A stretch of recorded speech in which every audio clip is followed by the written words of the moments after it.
Right. It is midnight. I figured this was the appropriate time to listen to this album. I put my fancy lights on and everything. So apparently, this album, Midnights, is the end result of a lot of sleepless nights from Taylor. Up all night thinking. And she's come up with this album, so there's a very good chance this is going to be just triggering. I'm ready to dive in. With the first track, also just FYI, I am listening to this on exactly the same day as I listened to Evermore. Okay, Lavender Haze. The love life-inspired opening track captures the feelings of a honeymoon-style relationship and is inspired by a classic 50s phrase of the same name. Inspired by a line from a Mad Men episode, Taylor wrote this song to convey the desire to focus on the passion of love rather than being swayed by the negative remarks of others. At this point, she's been with Joe for 6 years? Yeah. So I guess she was still with Joe when this album was released. It must have been shortly after they broke up then. This song is really, really spooky. It's making me uncomfortable. It's there's some of those bass notes in the background there are deliberately wrong, and it might be the fact that it's midnight right now. But yeah, it's giving me the ick a little bit. Ooh, that was powerful. So they hadn't broken up before this album, but they did shortly after, and from what I've heard flying around the internet, it was something to do with marriage, and she's expressing that that's not something she wants, or at least not something she wants to be pressured into with this song.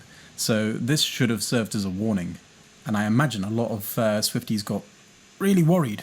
Lavender Haze is going in very good.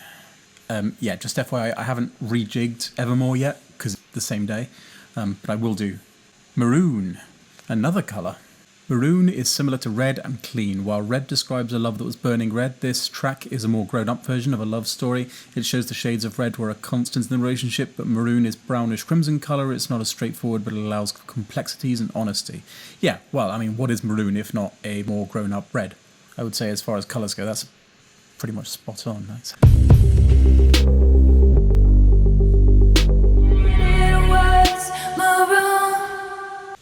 That's excellently written. The lyrics are there.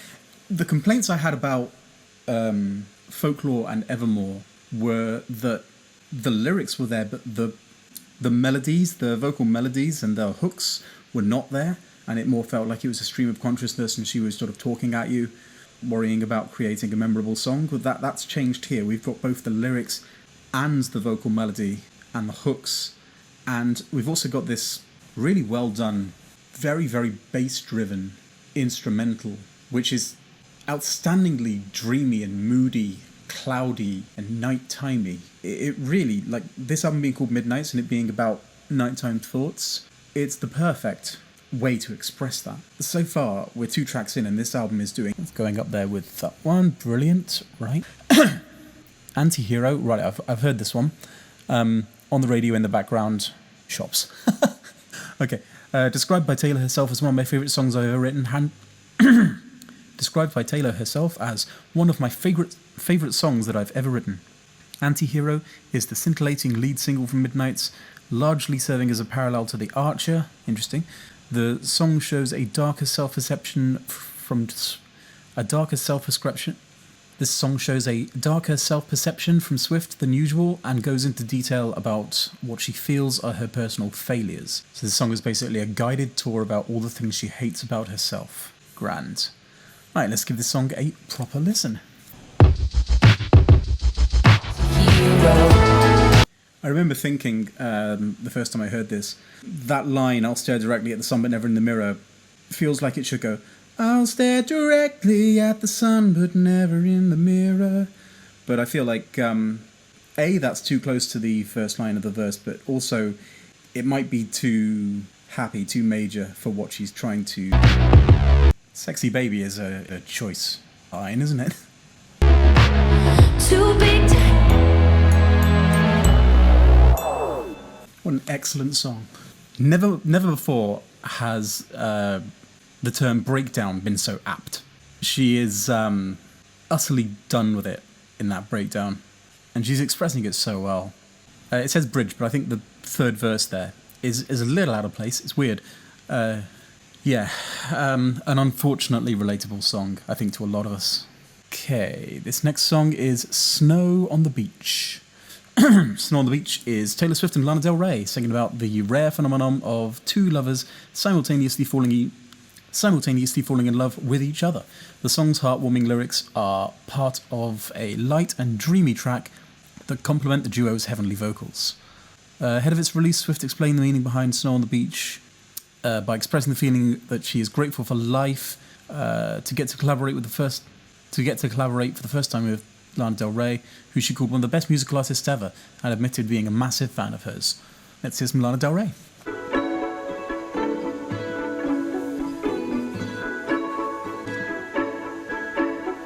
One night I was coming down. A lovely soundscape that was. I'll tell you what, Lana Del Rey, had I not known she was in there, I wouldn't have known she was in there, because the voices melded so well.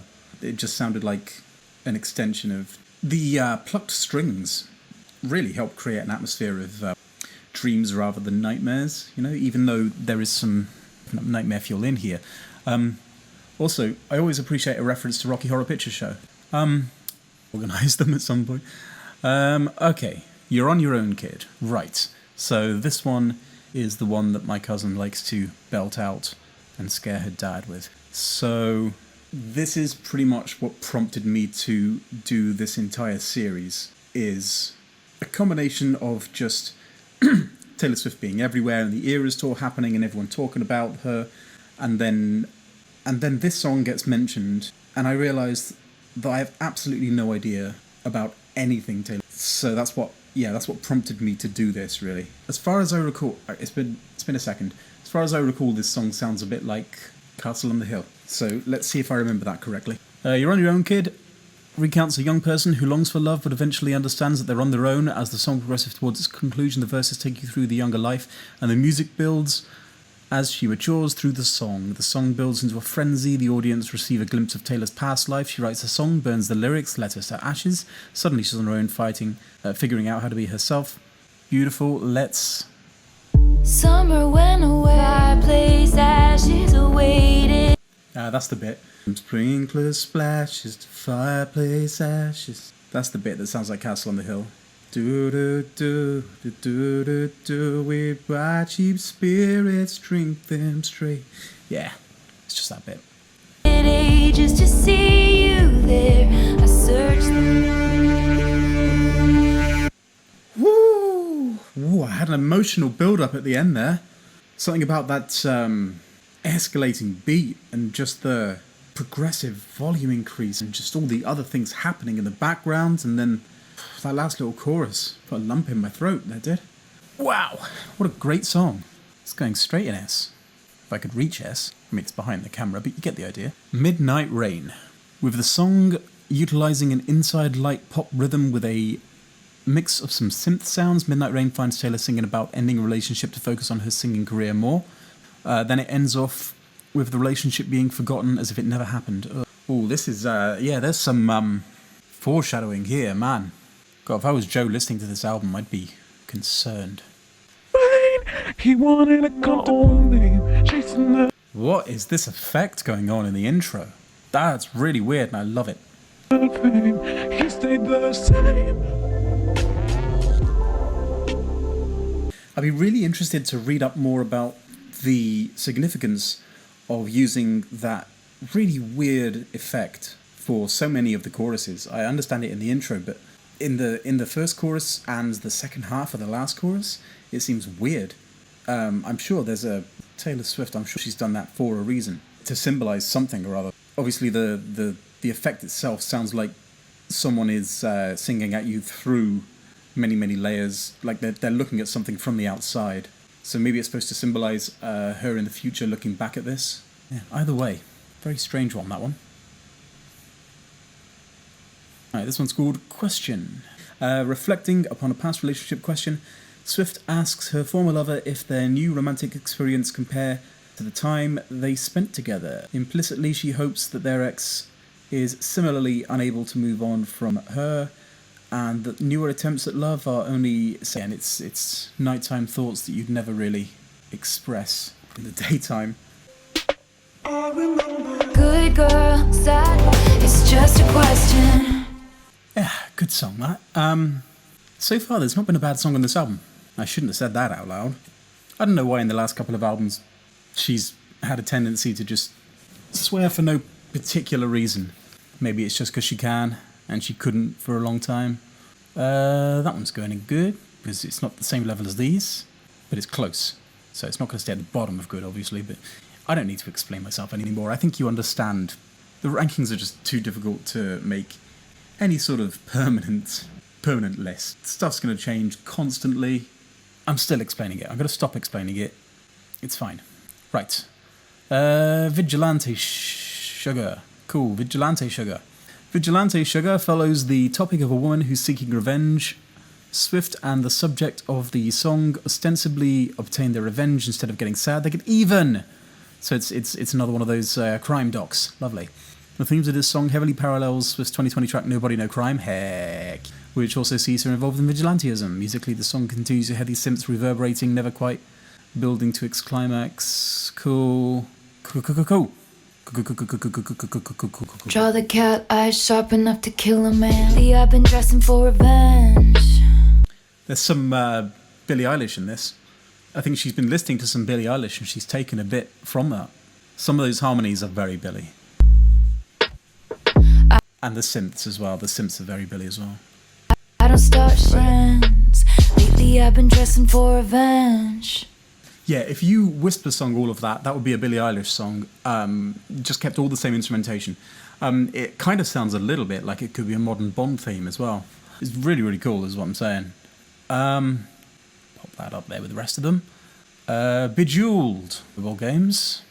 Bejeweled describes the narrator's frustration with her lover who does not value her as she deserves. In retaliation, she then goes out for a night in the town. Despite her lover no longer being enchanted by her, she knows damn well that she can dazzle any room that she steps into. The song appears to have taken place at the Met Gala where Taylor's wearing a shiny dress and had a dance-off with Tom Hiddleston. Oh, I want to see that if there's footage. Which seemingly having relationship issues with their then boyfriend Calvin Harris. Yeah. Lovely. Shimmer. Wonderful song. I love at the end of the first chorus when she's talking about diamonds in her eyes and sparkling and shimmering, how the music shimmers with her. That's going in S. There we go. Right. Labyrinth. On Labyrinth, Taylor finds herself in love hard for someone not long after a traumatic event. Initially convinced that she will never recover from the pain, she marvels at how she finds comfort in the new person. Taylor attributes her suspicion of elevators to their rapid ascent and compares this terror to her distrust of falling in love quickly. Her rapid emotional turnaround from going down to back right around is frightening yet exhilarating freefall. Cool. It is getting late and I'm going mad. Why are there Minecraft villager sounds in the background? It only hurts.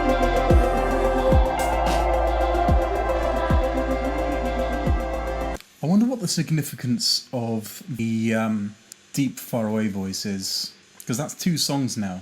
I wonder if it's a character or an aspect of her personality that she's trying to portray with this effect. But yeah, some really high falsetto vocals on this one. Also, I do enjoy the storytelling with pitch as well. Just singing in a lower and lower pitch as the elevator goes down and then bouncing back literally with her vocals. Also, her low range is ridiculous, which is great. Yep, that's going up there. Karma is my girlfriend. I've never heard this song. People keep saying Karma is my girlfriend everywhere, and I'm fairly sure that must be this. On Karma, Taylor confronts people from her past, warning them about the consequences of their actions. Considering the way they acted towards her previously, Taylor is relieved that Karma will do her justice and may not be so kind with them. Brilliant. Karma as a concept has been a recurring theme through Taylor's life and discography. Yeah, we know. Listen to all of that. On the importance of karma in life, Taylor mentioned it as the most important lesson she learned. Karma could be a potential mystery album. The secret album could be the reason she laughed when announcing the track's title. Songs mixture of drums. Right, okay. So I have seen YouTube titles that say something along the lines of The Secret Album, Karma. It was supposed to be released after Lover or after Reputation, I can't remember. And then no one ever heard of it, and tourists are going nuts. Yeah. Oh, it's Karma is my boyfriend. Of course, that makes way more sense. Anyway.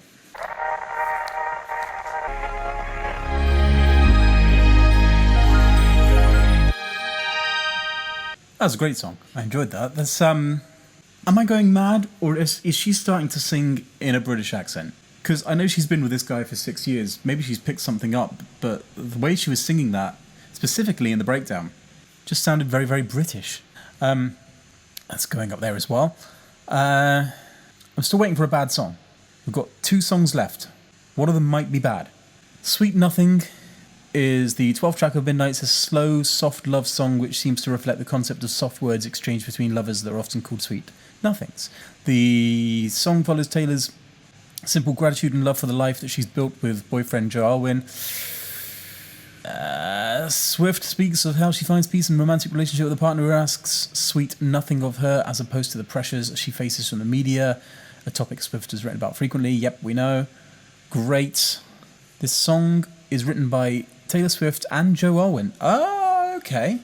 Under the alias William Bowery. This is not the first time that he's been featured as a writer on one of Swift's tracks.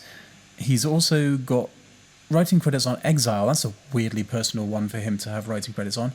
And Betty, which is a great track, so well done him. And Champagne Problems, which I also enjoyed. Coney Island and Evermore. Okay, great. So he do be getting involved. That's great.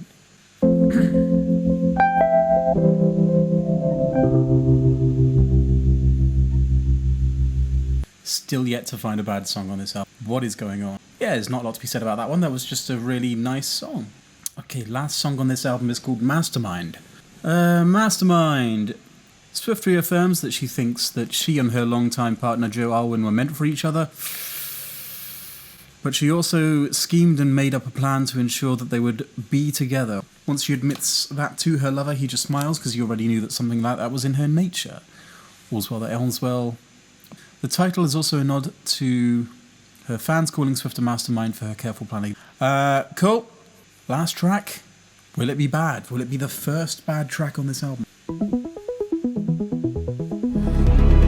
'Cause I'm a mastermind. And it's going with all the rest. Not a single bad song on this whole album. Which is ridiculous when you think about it. Okay, that was Midnight's. And oh my god, that's a heck of an album. I really enjoyed that. It really helped, I think, listening to it at midnight in a darkened room. I've got a sort of two-faced thing going. But yes, Midnight's was a fantastic album, really moody, really, I've used this word before, but introspective. It's a little worrying that she basically put into songs, at least 2 of them, reasons that she might break up with Joe and then broke up with Joe. I need to look more into that, actually, why she broke up with him and when she broke up with him, because I think it was during the tour or just before the tour. But yeah, wonderful album. And it is time for sleep now. But I am going to edit on to the end of this track the completed tier list and my final thoughts, because apparently I'm Jerry Springer. So that's what I'll do. Brilliant. So I am off, but the future, me in the, I'll see in a bit. Okay, it's the future. It's been about 2.5 weeks since I finished Midnight's. And now I have to film a conclusion. Now, for the last week and a half, I've been trying to figure out how to film a conclusion. So what I'm going to do is just sit here and talk. Because I've no idea what to say, but I'm sure it will come to me if I just sit here and talk. Right, first of all, let's have a look at the tier list. Now, I've wanted to change this for the last 2 weeks because I've been listening to Taylor Swift songs on and off just while I've been walking around, but I've changed my mind about a lot of these songs, but I've decided to leave the tier list as a first impressions tier list. What I've learned about Taylor Swift is that different albums, even different songs, have very seriously different vibes, and so it really depends how you're feeling on the day. Like when I listened to Folklore, I was absolutely not in the right mood for that album. I've listened to it since, when I'm in the right mood for it, sort of a melancholy, chill, hot chocolate, rainy day sort of mood, and it's been much, much better. And I've wanted to change. I've wanted to change some of these rankings, but again, I'm going to leave. I kind of regret doing the rankings thing in the first place because it's just so subjective. So what I've got here is the favourite songs. The overall best song for me is Enchanted, and that's due to just the song being a really good song, very singable. It gets stuck in my brain, and also I'm not sure how well it would have hit without the story behind it. And of course, the story's incredibly adorable, so I'm in love with that as well. So just all those things combined, Enchanted just pops out, I think. Yeah, you can see all these songs here. They're all obviously fantastic songs. I don't think anyone's going to disagree with the fact that these are all great songs. There's a lot more that will go into that category now that I know more of her songs, that I've listened to her songs more and gained more of an appreciation for some of them. I'm just going to scroll down through these so you can have a look. So here we go, really good.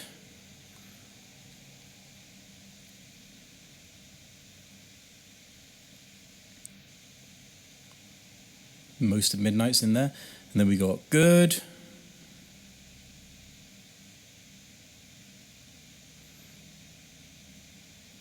Then we got Average, which is the one people took most umbrage with. And then Bad. There's like 1, 2, 3, 4, 5, 6, 7, 8, 9, 10. 10 songs in Bad out of, what was it, 100 and some odd? So come on, like, what do you want? Yeah, I pretty much agree with all of these. I'd probably move some of them up to Average now. Although Welcome to New York definitely still is a terrible song and deserves to be at the bottom of this list. So, yeah. Right. So, going into this, I knew maybe a couple of the singles. I knew less than the average person would know, I think, about Taylor Swift. And it was told to me beforehand, do look up the meanings of the songs before you listen to them, because the difference between Taylor Swift and a lot of other pop artists is that her songs reflect what's going on in her life, her real life struggles and emotions. There's always a story behind every song, and it really helps to know the context, which is very, very true. Like, I'm interested to know, well, I'll never know now, but I would be interested to know what would have happened if I hadn't looked up the context for any of these songs and I just listened to them on the basis of them being a song. Yeah, it's interesting. I think a lot of people did do that. It's just one of those things, isn't it? You'll never know one way or the other. But yeah, so going into it, obviously we started out with the debut album, which was it was really just a nice country album. It was written by I want to say a 16-year-old Taylor Swift, and it sounded like it was written by a 16-year-old Taylor Swift. It was very, oh my God, you'll never guess what he's doing. You know, that sort of teenage drama. But they were all really, really good, catchy, poppy songs with a country twang to it. That got me in the mood for more country. And that's exactly what I got. Because Fearless was more of the same, except a little more mature songwriting. And then Speak Now, which is definitely my favourite album of all of them, I think. Yep, definitely. It just, as the peak of her songwriting and musicianship in one package. Like there's better songwriting albums and there's better musicianship albums, but they're separate.